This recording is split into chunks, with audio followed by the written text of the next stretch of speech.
Hello, everyone. Good day, and welcome to Inspiring Hope, a show that shines the light on people who are making a difference in our world. I'm your host, Lois Hermann, and today I am honored to welcome a truly radiant and soulful guest, Audrey Drake. Audrey, welcome. You described your life as a weaving of ministry, music, and healing. Could you share the thread that first started your journey? Was it music, spirituality, or something else entirely? Wow. Hello. Thank you so much for having me. I love that question. So the image that comes to me with that question is that when I was very young, I would go to church with my aunts. And they would pull up to the house and they'd pick up however many kids wanted to go. I come from a very large family, so they'd say, "Who wants to go to church with us?" And I would sing. I was the youngest member of the choir. My aunt was a pianist, and so she inspired me greatly, and the church inspired me greatly. It was just a lot of fun. There was music, everywhere, and so I think the answer is that both of them sort of started simultaneously in that bubble. Wow. So, how did that drive your life? Well, music, from a very early age, I was told I could sing. I had a voice and people wanted to hear it. And so I loved sharing it. And so that drove me in the direction of music. I studied voice. I studied opera, spent 6 years in college doing what musicians do. And the sort of spiritual part of it was that I was always interested in checking out different opportunities, So I would go to different churches with my friends, and then in my late teens went more on a spiritual path, to meditation and Buddhism, and kind of this winding road really of both things that kind of, for a while felt like they were separate, but then eventually in my 30s, I was like, oh, these two things are doing something magical together, and so. Yeah, music is or just music, sound, vibration is such a powerful part of spirituality. I was just talking with my team earlier about how going outside and listening to the birds and just really getting tuned in to the vibrational frequency of the songbirds, it really it's healing on so many levels just to be in and around nature and the beautiful vibrational melodies of nature. That's absolutely true. And when you and I first got on before we hit record, you were singing and you said something about your voice, and you said, "But I love to sing." And really the power of that vibration is within us. It can be external and can have an effect on us, of course. And that's something I work with my students on a lot, is some students and clients, like how do you find that healing vibration in your own voice, and recognizing that your body is an instrument.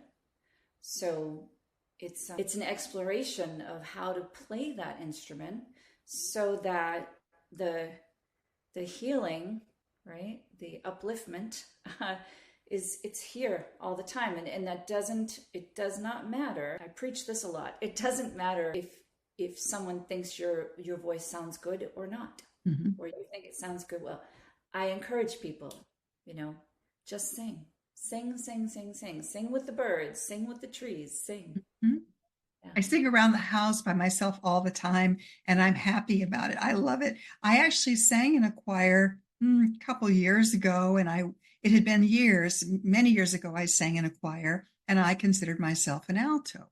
And so I started singing at this little church choir, and I'm sitting there in practice singing, and the woman next to me nudges me, and she said, "Lois, you need to go sing with the guys. You're a tenor." My voice has lowered over the years, and that's actually a conditioned hypno voice because I'm a hypnotist. So I have conditioned my voice to go rhythmically low when I'm working with clients, and it kind of has stuck. So it was kind of fun to sing with the guys. Yeah, we often have a different comfort level of range in our speaking voice, Mm-hmm. and then we explore that in our singing voice. So Well, your music is called Songs from the Soul, Heard in the Heart. How do you channel that song into your songwriting? You actually are a songwriter as well. I am a songwriter. I have produced 2 CDs of what people would call singer-songwriter, style. And it's in those types of songs, I didn't think about it too much. I had something happening in my life. I had a feeling. I used to call it storminess for a few days. And then I'd have the opportunity to be by myself with my instruments and a song would arrive. Now, working in the world of mantra and singing in Kirtan and healing settings, it's definitely more in the foreground, more conscious for me to tap in and say, okay, this is what we're doing with the instrument now. This is what we're pulling in, and whatever that is for the person or people in front of me that they need. You mentioned kirtan. What is that? I'm not So, familiar with it. sure. Kirtan is a call and response devotional singing and originated in India. I've been doing something similar to Kirtan for maybe 5 or 6 years, and now moving more into, sort of solid Kirtan concerts, I guess is what you would call them. Mm. So me and my band will offer songs that they're healing mantras that people can sing along with. And sometimes there are other songs as well, songs I've written or more contemporary songs. I know you did it was almost like a sound bath or a sound healing at the Holistic Prose Expo a couple of weeks ago. And I was not able to attend because I was manning a booth. And though I heard so many people comment on how wonderful it was. What is that like for you to offer that to people?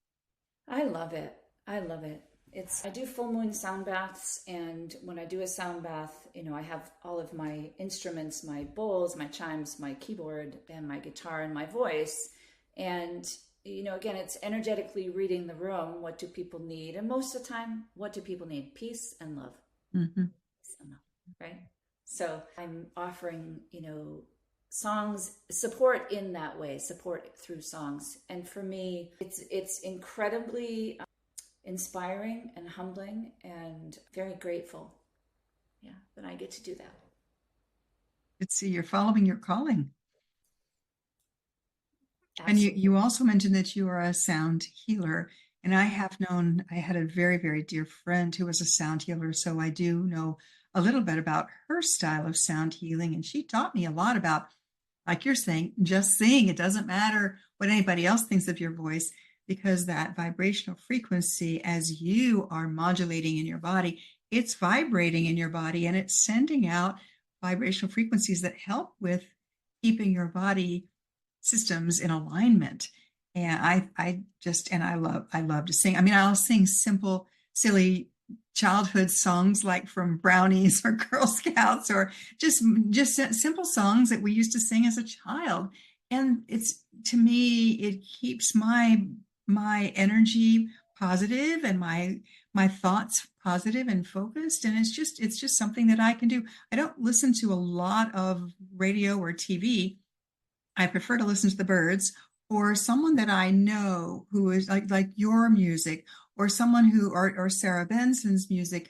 I like to listen to someone who I know who they are and can relate to the energy that's been put into it, because music can also have a harsh effect. If you're listening to harsher music, it can vibrate in a different way in the body. And I like to do what I can to keep my body in alignment. So tell us about your perception of being a sound healer. Sure. So I'm a Reiki master. I've been doing Reiki for 20 years, I think. Mm-hmm. And so I've combined sound healing with that. My experience of sound is, and this is, a well of study that has to do with frequency, that, we can sing uplifting pieces, and that's really great for the soul and the heart. And we can get really specific about different parts of the body, what frequency we're listening to, what sound we're producing, what vowel shape, and what that does to move energy out or in to a space in the body for healing. So it there's so much. It's, like any healing modality, there's so much to it, right? But like just an example, every chakra in the body has a different note associated with it.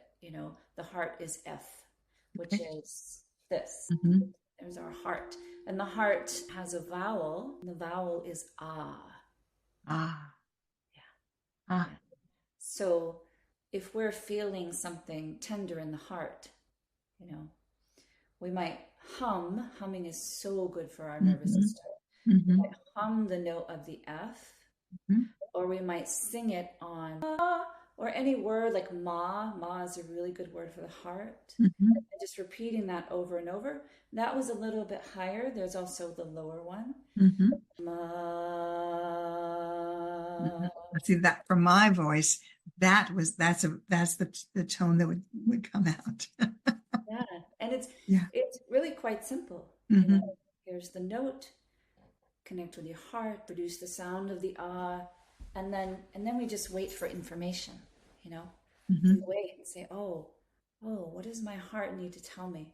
What is Mm-hmm. it trying to share? What's the next right thing?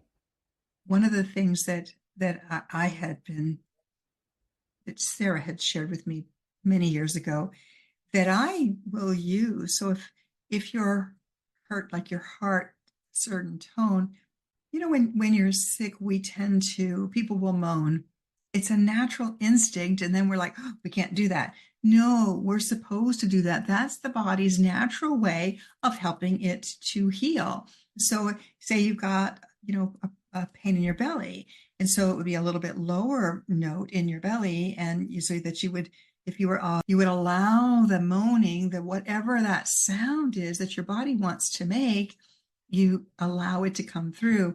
And there's times even when I remember driving along and screaming, times of frustration, letting it out, because if we keep it pent up inside, that's when it gets into a dis-ease. So using the body to sound and to free the sound, to let it go and to vibrate, I just think it's very magical. And I don't know much. Well, it's magical and it's science. Is it? It really is. Yeah. Mm.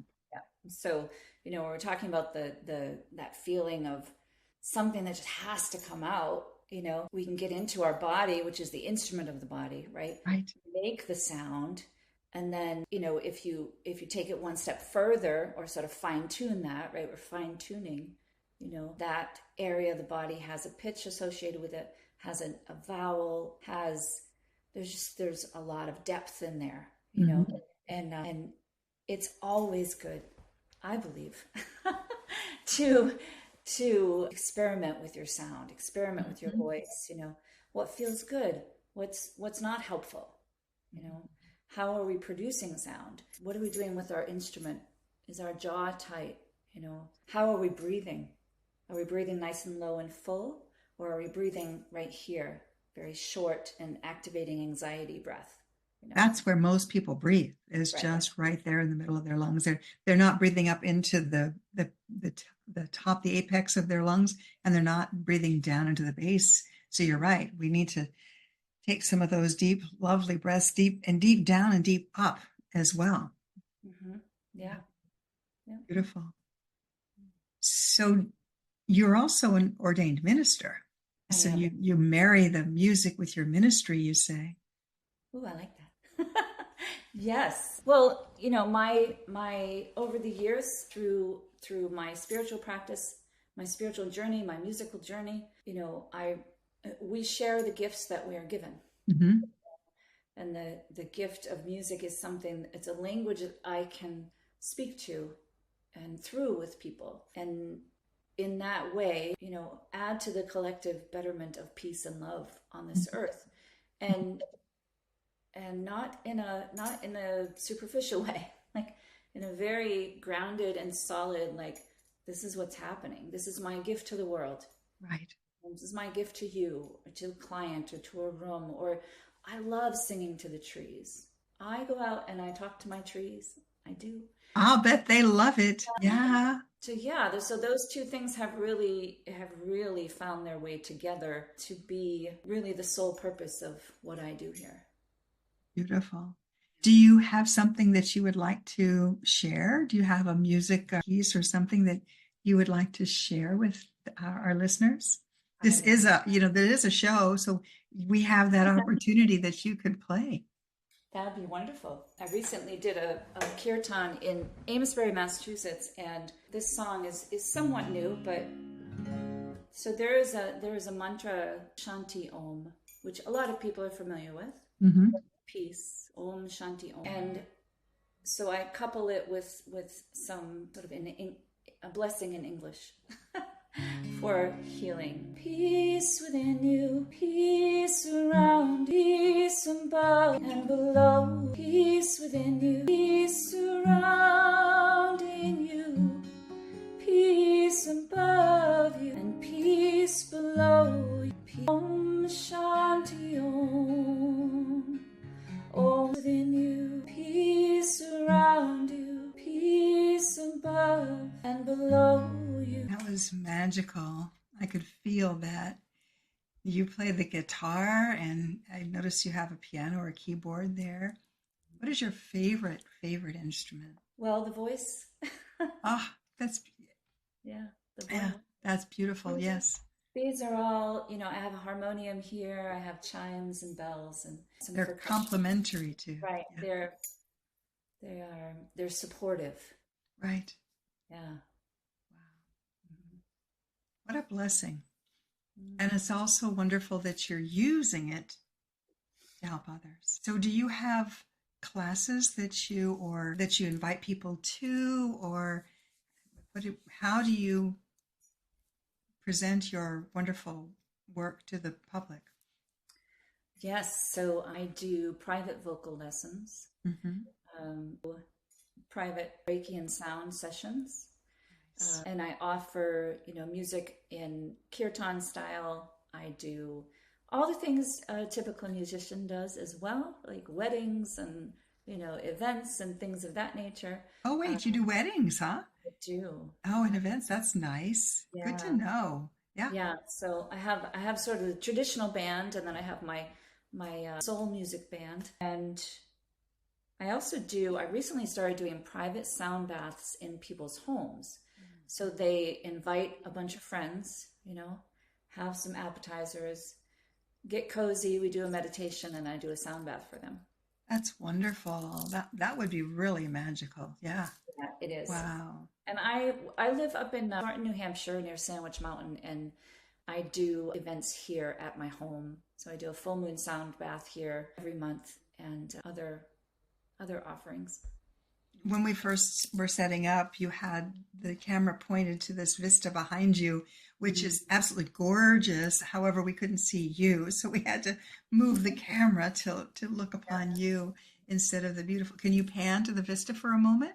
I'm going to try. Let's see. It's quite bright out, but maybe it will adjust. There it is. Oh, yeah. Look at that. Is that gorgeous? Yeah. And of course, this is springtime in New Hampshire, so the trees are just waking up, and soon that'll be lush. And I could bet that it's glorious in the autumn with the beautiful autumn leaves. Yeah. It's really lovely. Yeah. Wonderful. So are there any specific healing stories that you'd like to share about clients or yourself, or how people have healed through using sound healing? You know what? I love that question so much. A lot of times as a healer, we might not know the result. Mm-hmm. Someone comes to us, even if they come to us on a regular basis, we might not hear about something till later, which is often the case with me. So a couple of things comes to mind there. I had a client who several years ago had knee surgery. And so she came for Reiki for her knee. And, Reiki works on the highest healing good of the person. And as a healer, when you're working with someone, for me, things come through and I say them. They come through and I say them. And it took me a long time to get to trust that. But after many years, that I certainly do. And I can't remember exactly what I said to her, but I encouraged her to seek some time with her physician, with her Mm-hmm. doctor. Mm-hmm. And it wasn't until maybe a couple of years after that that she told me that because she went to the doctor on that, after seeing me, they had discovered a problem in her heart. And so, she followed through with that. And I had no idea, it Right. was like a few years later. And I certainly don't take credit for that. That's universe, God working through me to help someone, to heal them. And so then it continues on. I have a more recent client who came to me with, she has a brain tumor and has been suffering from really just crushing headaches, crushing migraines all day. And they're not able to operate until the brain tumor becomes a certain size. And so she's really challenged. And she came to me and sent me a note again this past week, telling me actually that she was at the ocean and that she was experiencing some severe pain. And she remembered a song that I'd sang to her in our session.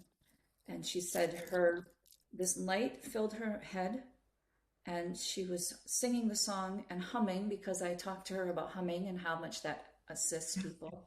And said that, the headache was reduced immensely in that moment, So it was such a gift to hear that, because, it's energy continues. It continues on. Like what we put out there continues.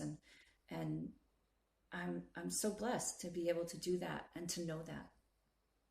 And you're right, as healing facilitators or people who offer healing gifts to others, we often don't know. We just know what we're guided to do. And then sometimes the self-doubt comes in, am I really supposed to be doing this?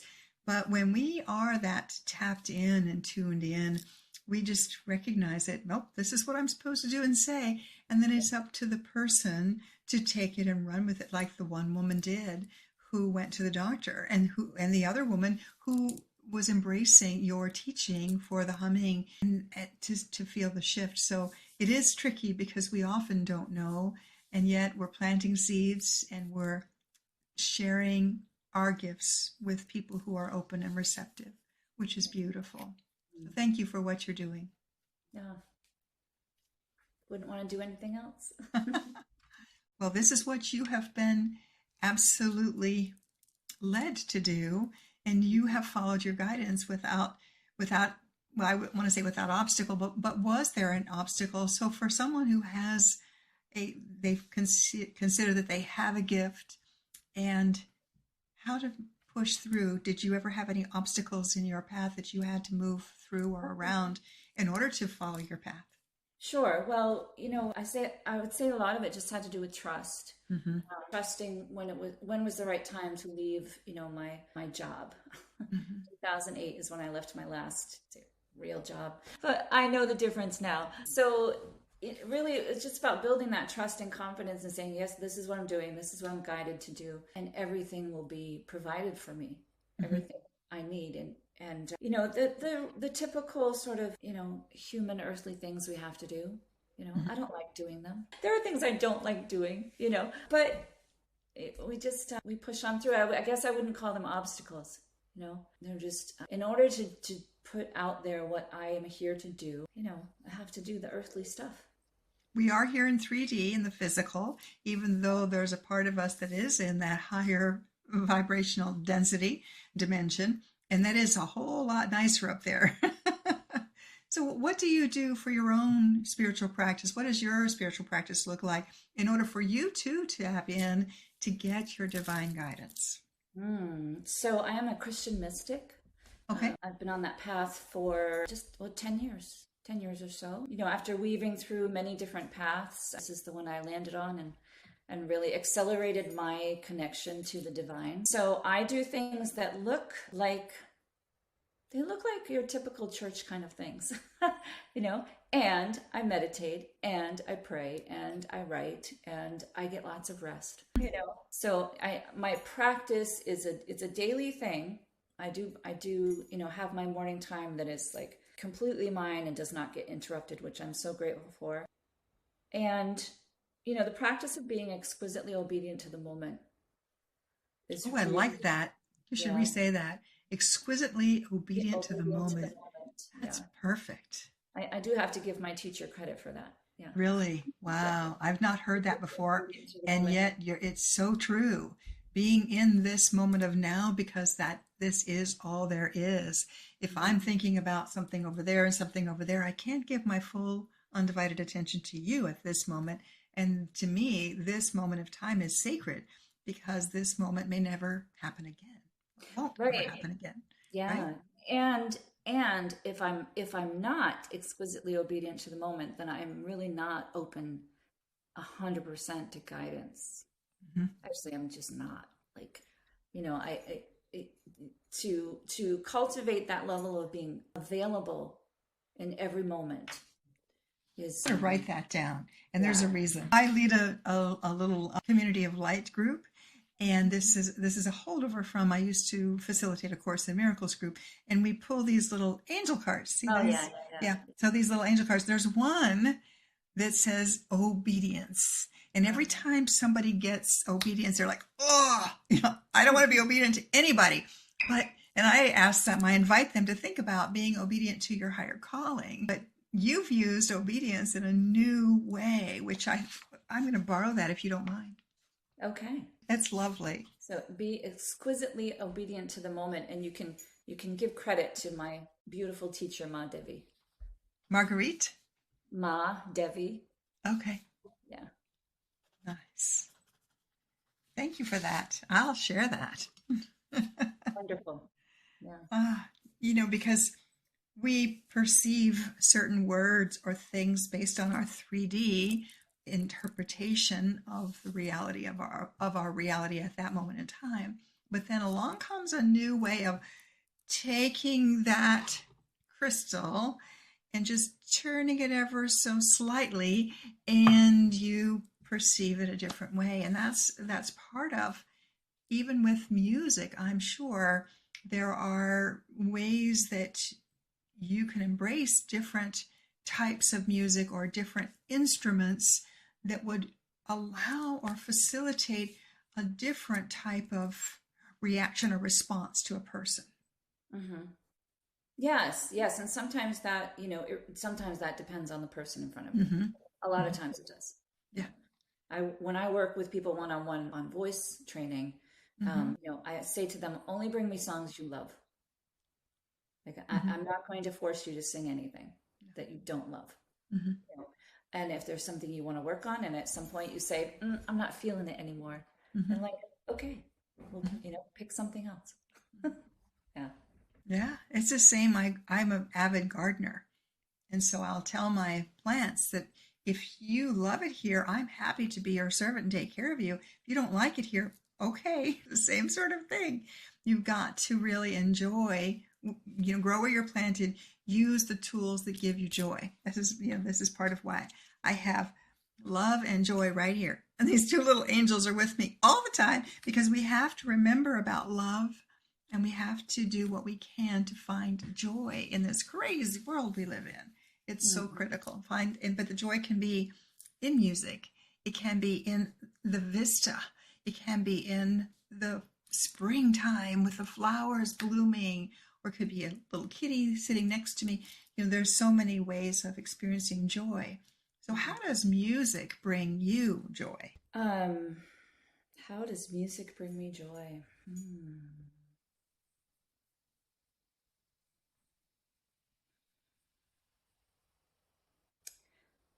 It makes my soul happy and delighted and delirious and devoted and so full of life. It's a part of me. It's not separate.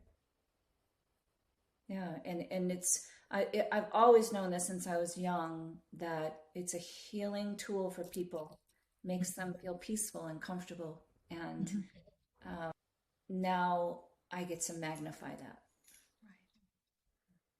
Right. That's wonderful.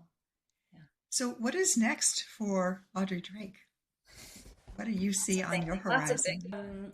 Let's see. I am working on a meditation CD, which is my first mantra and meditation CD. I'm also leading a pilgrimage to Ireland with my sister, Mary Frances Drake. and that is in late September. So we're going to be visiting 13 sacred sites and staying in this beautiful hermitage for 7 days, and really excited about that. May 17th, a little sooner than that, we'll be leading a kirtan at Rise Up Center and Wellness in Wilton, New Hampshire. In Wilton, okay. Yes, in Wilton, and I think that starts at 7, and I have all those links on my That's the 17th of May? May 17th, Okay. yes. Well, Yeah. definitely put that in there. I wish I could go, but alas, I will be in Tennessee at my godson's wedding. And Oh, so nice. there'll be other kind of music being played there. But Yeah. I just made an interesting connection. Mary Frances Drake is your sister. She's the Reverend that. Yes. How come I didn't know that before? Now that I I do. don't know. Yes. It Yes. just connected. So yeah, she's amazing. She's Mhm. amazing. Yeah. Yeah. Wow. Yeah. So those two things are coming up. And like I said, I do full moon sound baths here at the house every month. The next one is on May 11th Okay. at 7:30. And I'll put how people can get a hold of you in the email. So that's wonderful. Wonderful. So if someone were just discovering you today, where would you suggest they begin? Come to one of your sound baths? Sure, the full moon sound bath is a great place to start. You get kind of a taste of all the things, the meditation, the peaceful, beautiful location, and the sound bath. And that's a nice, gentle thing to receive. And then, kind of opens doors from there. Now that it's getting lovely, the weather has turned for us. It's a beautiful time of the year in New England. Yeah, so many flowers up here. It's crazy. Yes, I'm loving it. So beautiful. Yeah, wonderful. Any last thoughts that you'd like to share? I guess I know this is probably not new to a lot of your audience, but I really am finding a lot of positive response to the humming. So if you've not tried it, I encourage people to try it as a practice. Humming for a few minutes a day, or whenever something around you is getting a little chaotic or stressful, really just 3 deep breaths and some humming will just kind of bring you back into a really nice centered place. That's beautiful. I just saw a little video clip of a parent using that technique with a child that was getting stressed, and they actually did exactly that. They said, let's take a breath in and let's do some humming. Let's just do some humming. And it was a little boy, and he jumped right into it. And then he was like, okay. And off he went. But, children are so much more receptive than some of us little thick-headed adults. That's a great suggestion, though. We should use that more. I will pass that along as well. Thanks. Great. Thank you so much, Audrey. Appreciate your time and appreciate your gift to humanity. Thank you, Lois. Thank you for having me. Blessings. We'll share this around, and people will be able to find you and celebrate you. Thank you so much. Thanks. And I like to close always with, take a moment in your day to look up, stay positive, and bring the light or the sound to someone today. God bless.